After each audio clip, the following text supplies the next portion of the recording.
Hvala lepa za to priložnost. Lep pozdrav. Poročal bom o našem delu.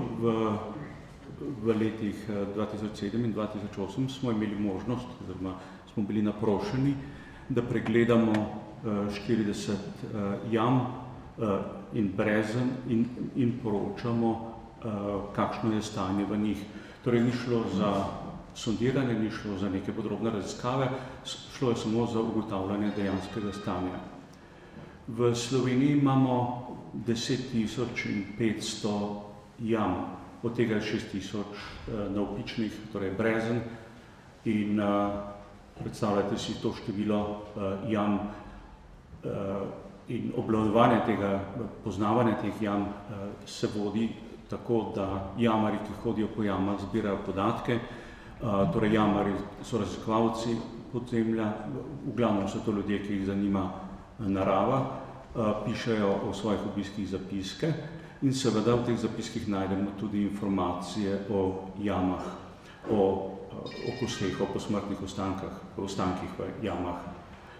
Podatki se zbirajo že preko 70 let in lahko rečemo, da se v prve zapiske, ki imamo, da so bili opaženi človeški ostanki v jamah, imamo že iz decembra 1945, potem pa imamo eno obdobje, ko je podatkov o opaženih kosteh malo, ali pa so ti podatki nekako skriti, prikriti, kajti iz razumljivih razlogov ljudje niso ravno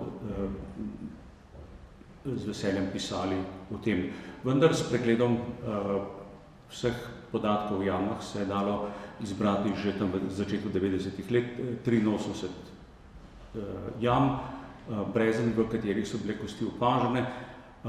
To so različne jame z različnimi vhodi in potem je na osnovi tega spiska so bili kasneje narejeni še drugi spiski in naša naloga je bila pogledati 40 brezen.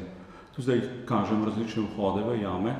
To so različni, veliki, majhni, velike ljudje poznajo, majhni jih poznajo samo lastniki gozda, lastniki zemlje ali pa še ti ne.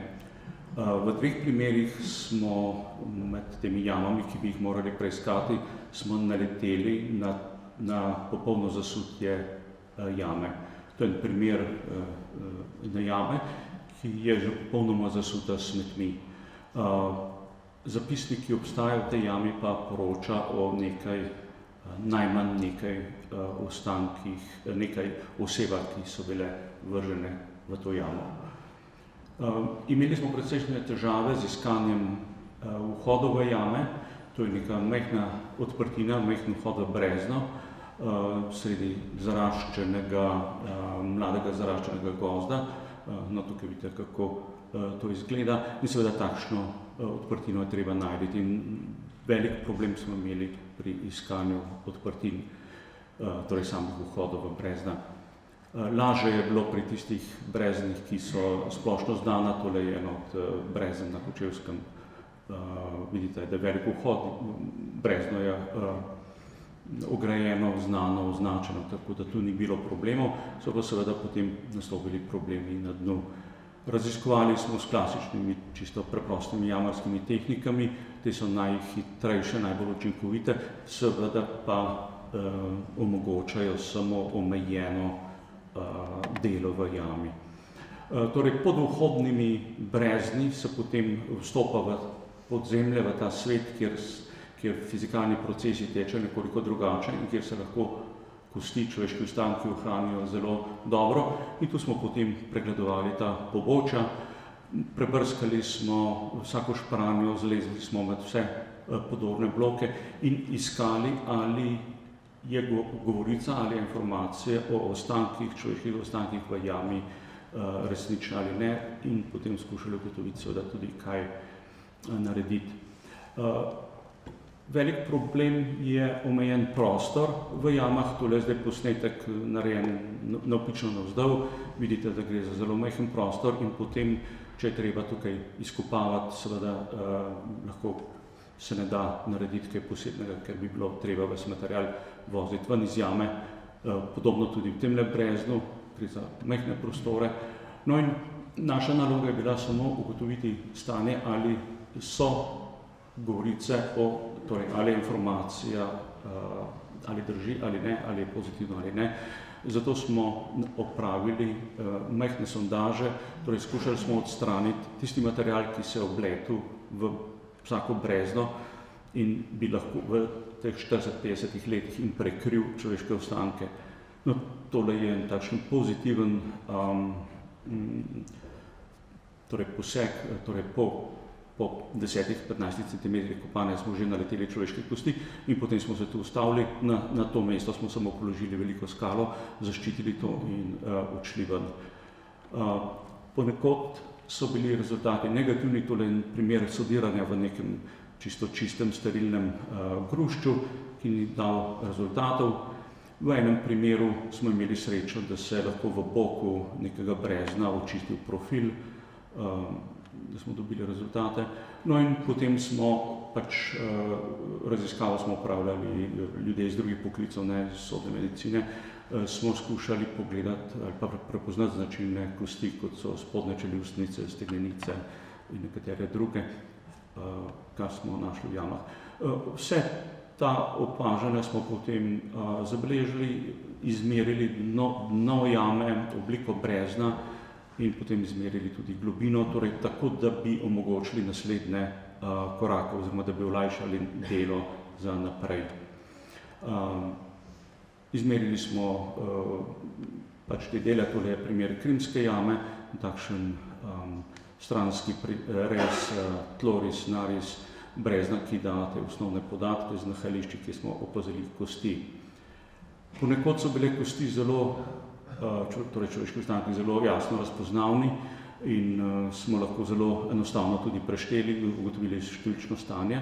Drugod pa, zlasti tam, kjer melišča polzijo, pa smo pri kopanju naleteli na posamezne kosti in smo potem torej samo lahko potrdili, nismo pa mogli kaj več potem narediti in smo samo potrdili in pustili potem stvar pri miru. Torej, našli smo različne tudi predmete, ki spremljajo takšne primere. Pogosto so bile kosti razmetane po meliščih, to je zaradi polzenja sedimenta. In tukaj pa se potem pokaže še ena druga stvar. V toku zgodovine so ljudje v jame metali različne stvari. Ko so kmetje čistili travnike, so v jame zmetali veliko kamenja in to je takšen zasip v eni jami, špirnici na Krasu. In ta material je nametan v jamo ob čiščenju travnikov. Po prvi svetovni vojni so v jame zmetali veliko municije. Seveda ta ista jama, gre za jamo za lesniko, je bila kasneje uporabljena za morišče in tukaj potem imamo material iz prve svetovne vojne in pa kosti, ki izvirajo potem iz obdobja druge vojne. Kosti so razmetane in potem se pa tu pojavi še naslednja stvar, torej do zdaj sem kazal kosti, ki so bile lahko opazne. V številnih jamah pa opažamo tudi odmetavanje odpadkov in potem smo iskali na robu teh smetišč, ali je tam še kaj ostalo, ali so tam še kakšni človeški ostanki.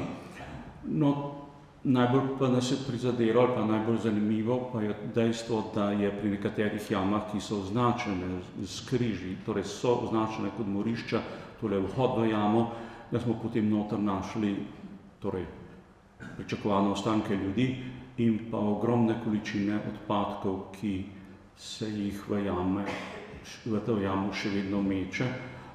To se je zgodilo pri več jamah in kaže čisto odnos do teh jam, ne do jam, tudi do ljudi, ki so bili vrženi noter. Pri nekaterih jamah enostavno nismo mogli niti narediti sondaže, kajti v njih so bile ogromne količine odpadkov, ki jih merimo v 100 in 100 kubičnih metrov. Ponekod so bile v jamo vržene poginule živali, to je neka, mislim, da je bila ovca, in lahko si predstavljate, da potem v takšni jami pravzaprav kakšno posebno delo ni mogoče.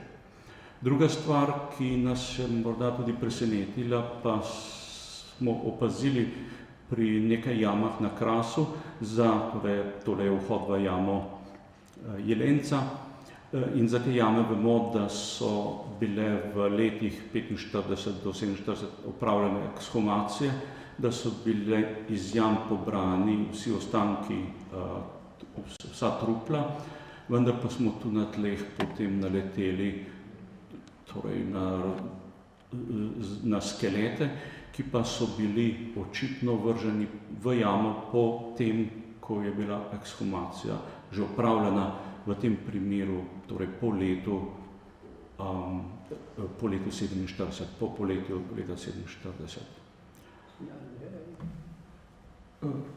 Hvala lepa za